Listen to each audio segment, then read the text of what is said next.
Welcome, everyone. So coming to the stage, I have Michael Burns, who's Superintendent of Geotechnical and Survey at MMG Rosebery. I have Stephen, we might get you next, Stephen Grocott, who is Group Head of Processing and Legacy for Newmont. Then we have Chris Egan, Vice President of Products for Weir Motion Metrics. And Farzi Yusufali, who is Co-Founder of StratumAI. And Michelle Keegan, CEO of Augment Technologies. So this session is the power of optimisation in the face of increased depth and grade. We did think this was a pretty big topic, so we hope we're meeting your expectations in how we address this. So Stephen, I'll go to you first. Optimisation, why is it needed and what are the drivers for mining companies to change? And then also, what are the ESG considerations driving these changes? Well, it's needed because the power of optimism is insufficient. Probably everyone in the room has seen the graphs of declining grades, increasing depths, and you've seen it forever and ever. So yeah, what do we do about it? Well, the first thing is, can we actually reverse that, the declining grades? Well, perhaps you can't in relation to the geology, but in some of the processing you can. So there are technologies which are incremental and some of them semi-revolutionary technologies you can apply to reverse that grade decline. A simple thing is decreasing your drill hole spacing. You can better characterize your ore body so you have less dilution. Increasingly things like ore sorting is being applied so that even though you're mining still a large amount of dirt, what you put through your processing plant is a smaller, higher grade stream. Other relatively new technologies, some of you may have heard of something called shovel sense, where you effectively have an X-ray sensor in your shovel so you can detect grades of either the value element or correlating elements. So things like that can be done to reverse the grade decline. Now, apart from that, what you can do is make sure that your processing cost is at the minimum. And that's one of the biggest and untapped areas. Because as the grades are low, we're producing more and more dirt, which means that we need to look at better and better processing.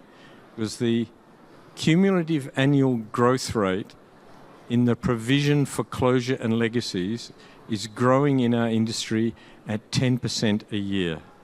Now, if you look at it at 10% CAGR, you compound that over a long time, mathematically you end up at the point where the provision that you have for closure and legacy is greater than the market capitalization of the company. So we have to do something. That's clearly, you can't end up at that point.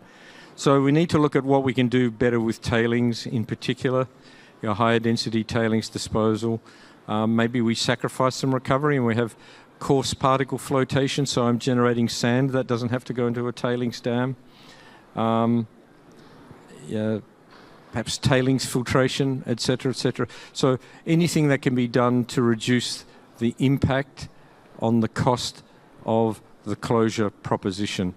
And all of this starts right at the beginning. Before you reach FID, before you reach final investment decision, you need to have a really good closure plan for your asset because there's going to be a lot of money tied up and damaging you in that regard. So in a nutshell, optimism's not enough, but there is plenty that you can do. Thank you. The cost and cost modelling is a scary prospect. So hopefully the next presentations give us some positivity around and where we're heading. So yeah, optimism is not to be embedded in cost models. Yes. Now, Michael, you're based at MMG Rosebery. Can you give us some insights to what you've seen change on site and I guess what you're doing on site to address your challenges around grade and depth?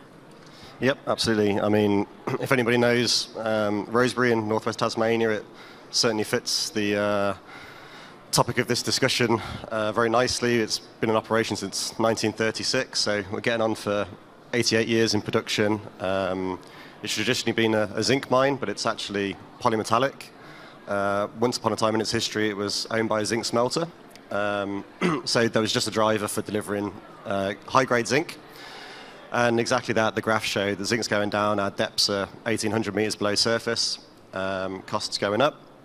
And so there's all the usual stuff in the operational space, the continuous improvement, the 1%ers, of which we're all focused on. But a few years back, I've only been there 18 months, but the Rosebery outlook has changed from a mine that's got a short mine life based on that diminishing grade and increasing cost mining at depth, to a mine that's got a healthy mine life ahead of it. And that's been done with the amazing work of the mill met guys, the resource geos, and the planning engineers, really looking at sort of the existential question of what are we actually? Are we a zinc miner, or do we have a resource that we haven't fully embraced and tapped into? So we talk a lot now of zinc equivalent, and we're really incorporating into our block models and our stoping opportunities areas where the resource was higher in gold and silver and copper.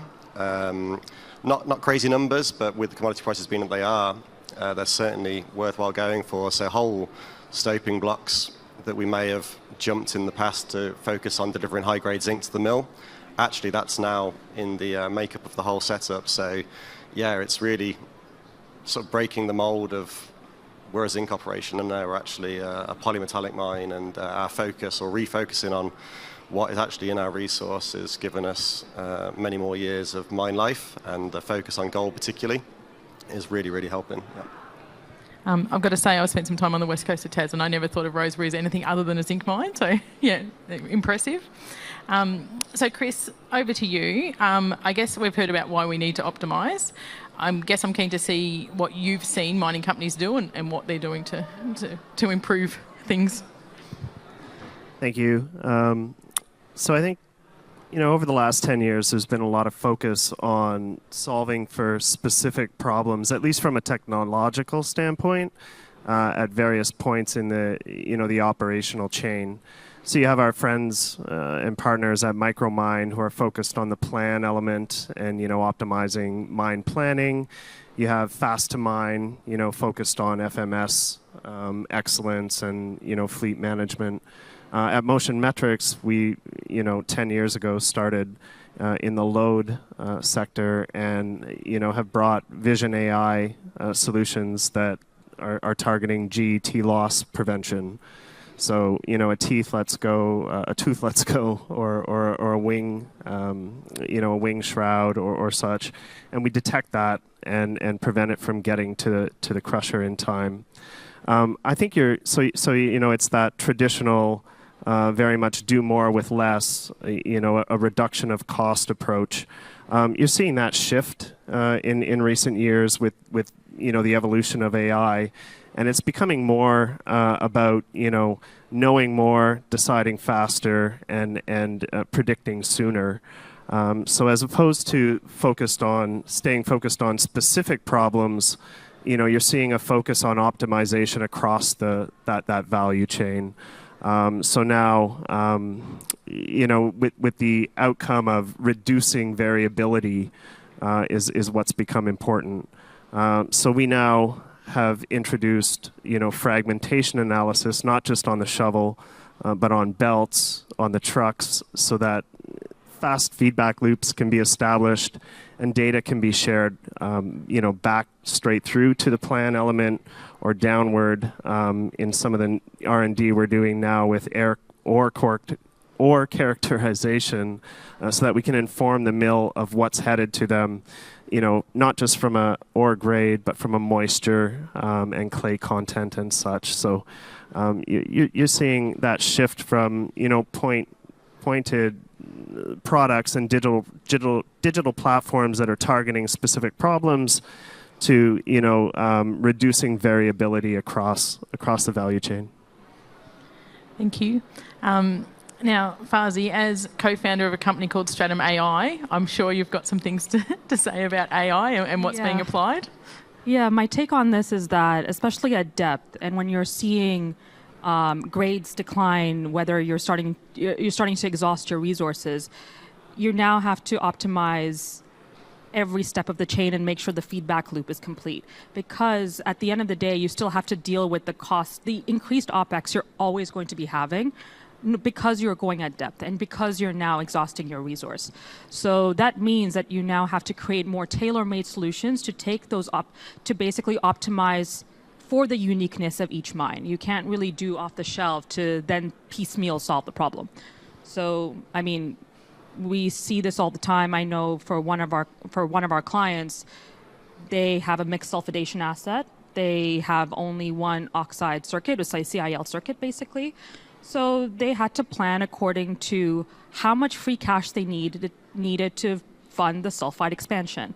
And in doing so, what data collection is needed, not only from the oxide or from the CIL perspective, but also from the sulfide expansion perspective as well, so you can plan for the future.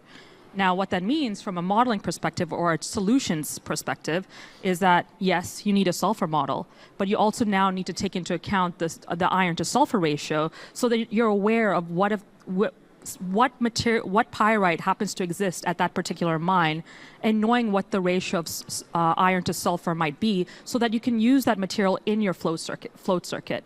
That's what it means when I say you're optimizing all of the resources that you have and making sure that you recover as much of it as possible, because that's the only way you're going to fight the costs, is to make sure you're recovering as much as possible and as efficiently as possible. I'm going to be really terrible to you, Farzi, and ask you a question without notice. So I'm curious to know, we're collecting a lot of data, we've got the ability to process data quicker. Have we got the technology and the understanding to make the changes in the same time frame? I think short answer is actually yes, you do. Because, I mean, you're doing sampling before the crusher. You're getting head grades at the end on a daily basis. Now, the hard part is calibrating it back to the blocks that you're feeding through from the dick packet perspective. Now, trying to map that directly even through dispatch is just going to be really difficult, especially if you have stockpile going on. You have your blocks are not closing at a fast enough rate, but the nice thing about machine learning or AI in general is that it can take those types of things into account. So for another completely different asset, it's a phosphate mine. They don't close, like I went to the mine and they said, hey, we close when we have a mine plan, when we have a set of dig packets, we close our blocks by the end of the week. I went there, it's not the case. Not the case. So then how do you map what is being planned on the dig packet side all the way up to what your mill reports are saying, what your protocols at the plant are also saying? How do you map that? Now, we can use something called attention learning, which can then actively diagnose what lag time you should be expecting and at what points. So then you're almost using the machine learning to help diagnose or basically create that calibration for you so that if it is consistent, at least you know what you're going to get at the other end, even if there's a time lag associated with that. So the answer is yes, but you almost have to invest in the people who are doing that type of work, because they have to understand those types of intricacies and are willing to meet the mines where they're at in order to produce something that's viable and useful for the mine. Sorry, and apologies again for the question without notice.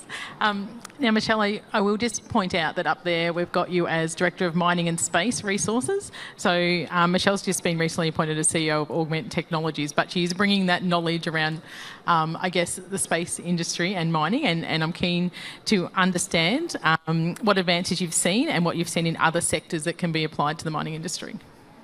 Yeah, and I think it's a really interesting panel when you think about how we do effectively augment each other with what we do. So, excuse the pun, but I'm really excited about Augment Technologies as a company that I've been invested in the last 3 years, and the reason why I'm so personally invested in it and in the role today, but financially as well, is because I fundamentally think that what we've built actually can transform mining. And what we do is we take physics engine and machine learning, and we look at how does blast unfold effectively. So if we can understand what the grade control model is, we can understand the other parameters that sit around that mine bench, and through multiple simulations actually move every single one of those blocks into or underneath that post-blast muck pile. Suddenly we're actually taking what is otherwise relative certainty in a grade control model, and which otherwise would have been chaos post-blast, and trying to maintain as much certainty as possible through the modelling that we do. And if you think about the holy grail of what everyone is trying to achieve, which is grade reconciliation, it is about ore tracking. It is about understanding what is coming to the mill before it actually turns up. This is one of the most important steps post that grade control model to be able to do that. And so I think, as Farzi said, we do have the compute power now, we do have the capability in artificial intelligence to do exactly what we have. And often when we think about optimisation, if we're thinking about huge open pits in South America and many other pits around the world, trying to navigate the fact that we haven't done enough exploration to uncover kind of new assets, it means that we have to more sustainably mine what we have, which means pulling out all levers that are possible to be able to unlock everything that's there, to be able to lower the cut-off grade. And so, technologies like Augment and, everyone else that's kind of already talked here enables this once you bring that together. And I think a few years ago this wasn't possible. Certainly, having worked in drill and blast for many years, it's kind of that last point in the value chain which is really left untouched. And now technology can actually make a difference, combining the blasting knowledge with the grade control or with geology knowledge. But if you think about what we are faced with, which is increasing depths of new deposits and grade decline, it does mean that we need to understand what could the future of mining look like by bringing insights and understanding from other sectors that are designing for GPS denied environments and without humans. Designing for a fully remote operation in the first instance, which is really what we designed for the lunar surface or for Mars. And so I think when we start to bring together an understanding of what is the concept of operations or what are the key objectives in these other industries, you start to kind of realise the commonality and the challenge, and therefore why wouldn't we start to leverage that investment in these other sectors, whether it's in sensing, whether it's in autonomy, whether it's in how do we communicate in this GPS denied environment. You start to rethink the possibilities of how do we face these increasing depths. And I think, to me, that's what's really exciting, when we can articulate what's in front of us, what the challenges are, and to be able to go to other sectors which are ultimately designing for these new civilizations and other remote areas. Again, I'll put maybe a question without notice, you guys, sorry, gone a bit rogue. I'm thinking about, you talked about machine learning. I guess I'm thinking about human learning. Have we got the people and the capabilities on site to optimise with the AI technology?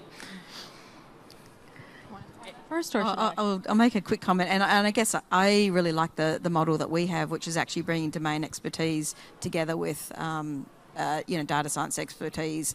And I think having people on site that can actually do something with what's possible today is about bringing together those capabilities. Yeah, I mean, we, especially in the beginning of the company, I'm dealing with pure mathematicians. I'm dealing with folks who have never even heard of mining. That was a reality. And the only way to truly learn is to jump in. Like, go see a site. That's the only way you'll learn it, because in the same way that the geologists will kind of absorb some of the insights and the math we're kind of bringing to the table, our team, our software engineers, our machine learning engineers are coming to the site and seeing the constraints in front of them, and then they'll be able to translate that into a mathematical, hard or soft boundary that would then be applied to machine learning. So yes, I don't think necessarily the expertise would need to be on site, but in the same way that expertise will never truly be on this side either. Even if you have a bunch of geologists, metallurgists, mine planners, if you have all the positions you need to run a mine, you'll never know the mine as well as the people who work there.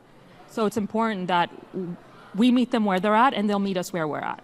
So if we're willing to work hard and to learn everything we can, I'm sure they're willing to learn from us, and that's kind of how we work together. Thank you, and again, apologies for going rogue.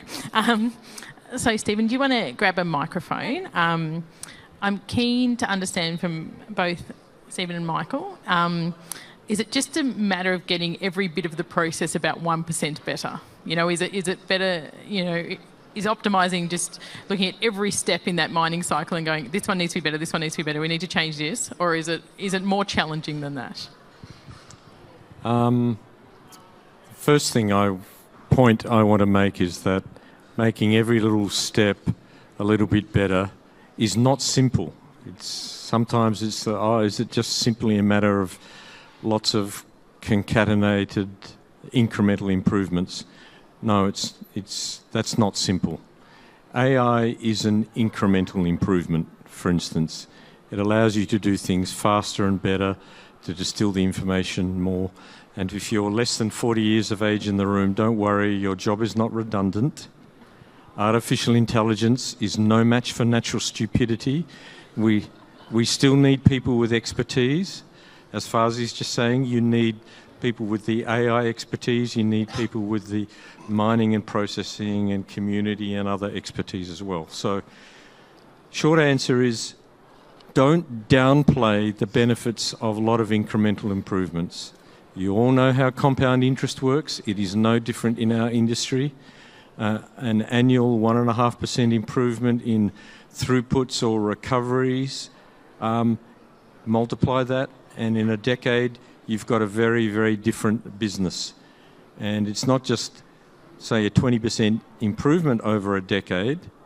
Just remember what that does to your margin. If your margin's only 20% and you've just improved things 20%, you've just doubled your margin. So I've already mentioned the issue of legacy enclosure, which is a ticking time bomb for our industry. We must reduce the costs in that area. And again, it's going to be a lot of incremental steps. Hands up those who have heard of De Re Metallica, written by Georgius Agricola. Yeah, a few hands. Recommend it. There's a book written in 1556. And you read it and you go, yep, we're still basically doing the same sort of thing. And if he came back to life, yeah, he'd look at what we're doing and say, well, your trucks are bigger. In my book, I had wheelbarrows. I mean, we're basically doing the same thing. And this has been years and years of incremental improvement. And you can say some of them are step changes, or you could call them incremental. Like, take 50 years ago, solvent extraction didn't exist in the copper uranium industry. Is that a step change or an incremental one? I think it's incremental. Incremental is not easy. So what else would I say? One of the important ways to get, and this is a free advertisement for Weir, one of the important ways to get incremental improvement rapidly is to work with partners who are good in the game in particular areas. So work with the Weirs of the world. They have got a lot of technology available that can be deployed, that can make significant incremental improvements, but we treat them as enemies who are out to price gouge us. Now, they need to make a profit, we need to make a profit, partner with other parties and make sure that you understand their business model so they are going to make some money out of working with you, and they understand yours so that they know how to make more money for you and work in that space. So that is an untapped opportunity. That's a mindset. It's not technology. We need to do a better job working with all the suppliers of technology, equipment, know-how, working with community groups, working with regulators, etc., etc. So don't downplay incrementalism. Compounded incrementalism is extremely valuable, and it's got us to where we are today. Thank you. Now, do you agree? I do, yes. The 1%ers, incremental improvements are very difficult, but certainly worth doing. But in that sort of guise, I think it needs to be driven from leadership across all departments. Otherwise, the mentality is sort of, what's the point in me turning off my light bulbs in the kitchen if we're just opening up another coal power station every week somewhere else in the world, But so if we're all doing it together, it might be a couple of 100,000 over here, a couple of million over there. But for a small operation, that adds up real quick. And it's the momentum building as well. A couple of quick wins, small projects that have gone well, small improvements, a pat on the back, a job well done. It encourages the next one and the next one and the next one. So they're not easy, but they're certainly worth doing collectively, and I think that's the way to approach it across all departments. But then sometimes you think, well, are we optimizing, or are we just trying to find something else to do? I mean, the best optimization is just look at something, does it even need doing? You know, if we've been doing something for years and years and years that we don't actually need to do anymore, could we better spend our time and generate more value in a different way if we let this go? What value is this even generating for? So the best way to optimize is essentially stop doing some stuff that you don't really need anymore. And then, yeah, keep picking away at them, manage sort of optimization fatigue. You know, you can do too much, but certainly worth pursuing, yeah, 100%. Right, thank you. Now, I've been in industry long enough that I remember when remote operating centres were revolutionary. You know, there was news crews out at Rio Tinto in Perth, and I hate to say I was a grade around that time. And I think, where are we heading here? You know, there's a big discussion at IMARC in general around AI. I guess I'm keen to hear, where do you think we're heading? What's the thing we haven't thought of? What do you think the optimisation is going to be that we are, you know, we're just starting to see, or is on that edge of hitting our industry? Any thoughts, Chris? Yeah, I think, you know, when you think about dashboarding and, you know, control rooms and such, to date they're being very much centered around predictive analytics. So they're in place and they're using AI and analytics to warn the operator or the dispatcher to do something, to take action based on a threshold or some sort of indicator. You know, I spoke earlier about, you know, the de-siloing of data, the fact that focus will be less specific or, you know, applicable to a specific step in the mining value chain, but become more about, you know, addressing variability across it. You'll see a rise in prescriptive analytics, and where we won't just, you know, identify or say something's wrong, we'll actually advise on what to do, or, you know, in the near future, AI will actually take action against that. So I think, and I heard, you know, other panelists speak to the fact the technology is there. You know, it's been around for some time now. I think what is interesting is there's a necessary cultural shift that will need to come around, you know, to truly embrace the future of digital transformation in mining. I worked for Tech Resources for 5 years before joining Motion Metrics. And prior to that, I spent 20 years in retail. And you would be surprised at the similarities between the challenges between what retail went through during the 90s and what you see mining going through now. Back then, you saw stores and the dot-coms that were rising, you know, struggle against each other. Siloed data, reconciling revenue separately. These were the realities until an existential threat came along, and that threat was Amazon, right? They were forced to embrace the technology and leverage it for survival. And I think the fact we're here as a panel, you know, discussing the topic we're here to discuss is a sign of the oncoming threat to mining, and that's the fact that the geology is now working against us. So I think, you know, the dashboards, the technology, you know, a lot of that is in place, and we have those that technology to leverage. The cultural shift is what will also be next, and that will be very interesting to take part and be part of that. Thank you. Farzi, your thoughts? Where are we heading? What's the panel going to be talking about here in 20 years? Yeah. So I'm prefacing this with what I've seen before this, right? So for the last 3-4 years, I've seen a focus on data collection. I think what people have now come to realize in trying to solve the problem with data collection, in the face of the geology not working in your favor, in the face of increasing costs at depth and having to be more selective about the way you mine, even trying to increase your recoveries in doing all that data collection, I think people are coming to realize that the data is not all valuable. All data is not created equal. And what I'm foreseeing now is that I think mines, having had all this data, they're now wondering, what the hell are we going to do with all this? And one of the things that will probably end up happening is that people will start to reduce the amount of data collection they have because it is a cost. Now you have to count every penny. And that means that rather than investing in more data collection, it just means stretching your bandwidth in figuring out what you're going to do with what you have, or you have to now pick your battles. Is it worth the extra data collection to try to fix this to get this incremental win, or is it worth just underwriting it as part of your cost? That's the reality.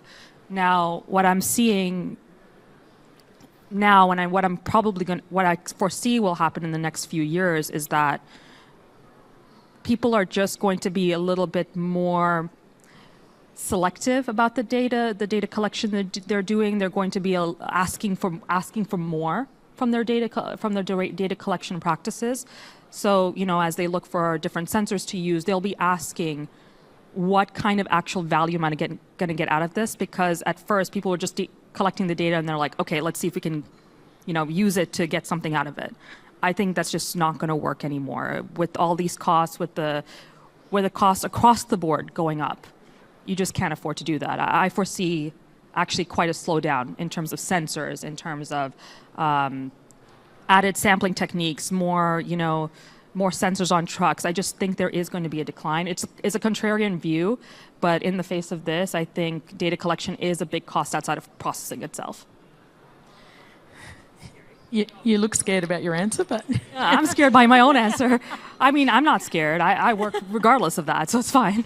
But you're right, it is the opposite to what people assume we should be doing. You need more, but targeted is what I'm hearing, very targeted. So, yeah. Michelle, your thoughts about where we're heading?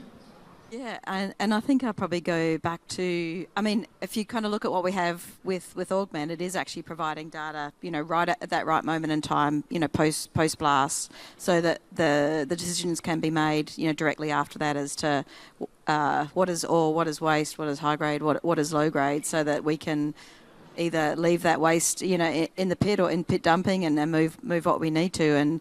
And I think that the sensing and the data collection is all has to be driven around this objective function of why are we there in the first place. And that's why I kind of go back to the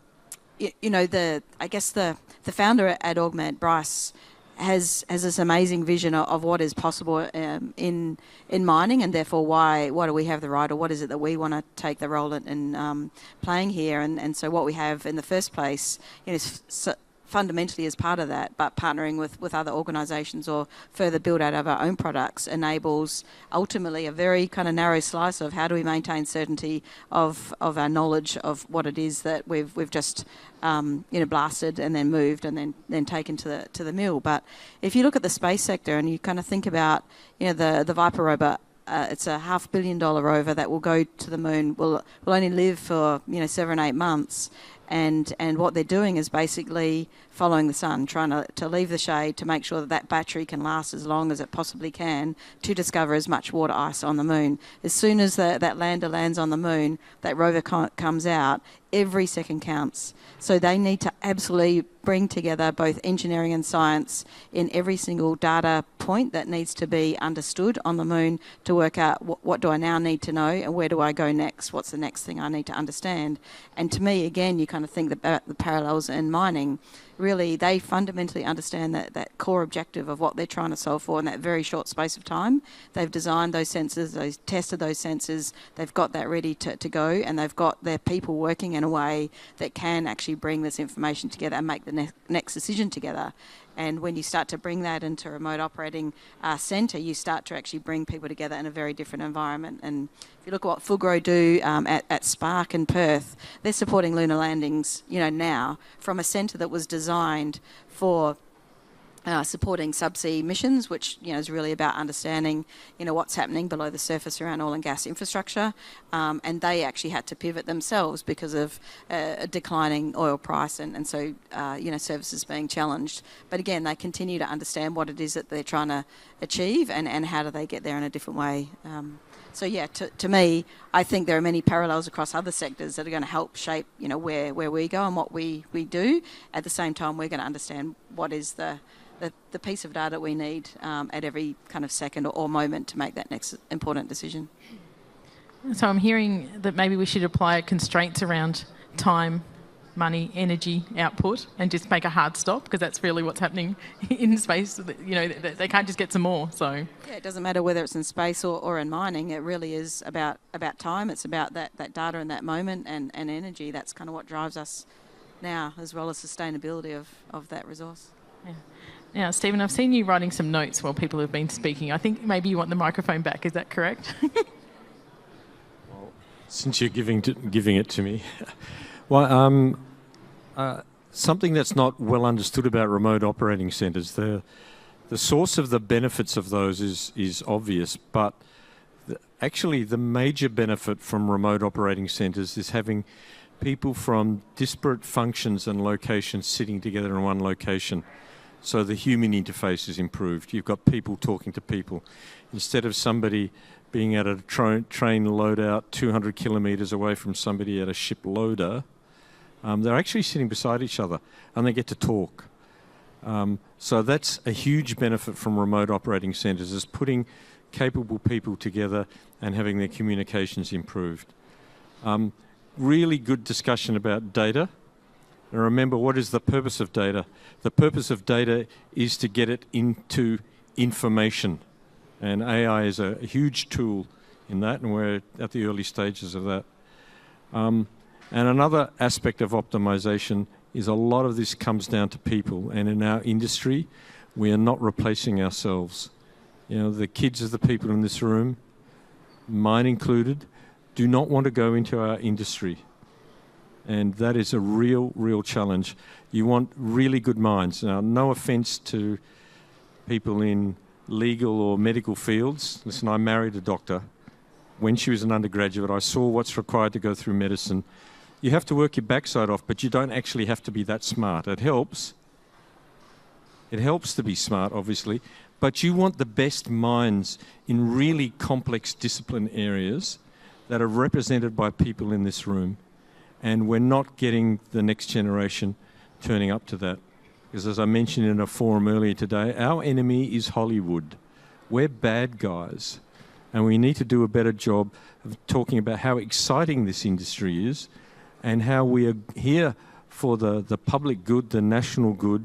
And without us, lifestyle is significantly cramped. And we need to do a better job. If we want to optimise our industry, we need to have a lot more better young minds coming in to replace the elderly ones like me. Thank you. We're coming to an end of the panel. Does anyone want to add anything else? We've got about 3 minutes left. Everyone's happy? I think I'll just echo what you said, Stephen. You know, I've seen that it's not easy to educate on mining, and inadvertently, I've had to do that education myself. And what I found piques the interest of young people who are studying, you know, computer science. The folks who could actually solve these problems is just articulating the problem. Once they see how interesting and how complex the problem is, then they'll want to get their fingers in that. I mean, young people, like any young person, when you were younger, you were curious, you were interested, but because we don't make a point of publicizing how interesting these problems can be, from a mathematical perspective, from an optimization perspective, from a programming perspective, we just need to bridge that gap a little bit, right? I mean, I'm speaking for the young here, so I kind of fell into it by accident, as you do, but inadvertently, for the folks who have never seen mining before, maybe you don't explain mining as the industry, maybe you explain it as the problem, and how interesting and strange and complex this world actually is, and how many different parts have to cooperate with each other to get any mining operation, no matter how rudimentary, to work. All right, thank you. Now we're going to finish up now. If you'd like to connect with any of the panellists here, please reach out to them through the IMARC app. I think they're here tomorrow as well. So it was actually quite challenging to pull this together because everyone had a lot of ideas, and there was a lot that we discussed that wasn't discussed here because of time constraints. So please reach out to them if you want to continue the conversation. And if you could thank them now, please. Thank you.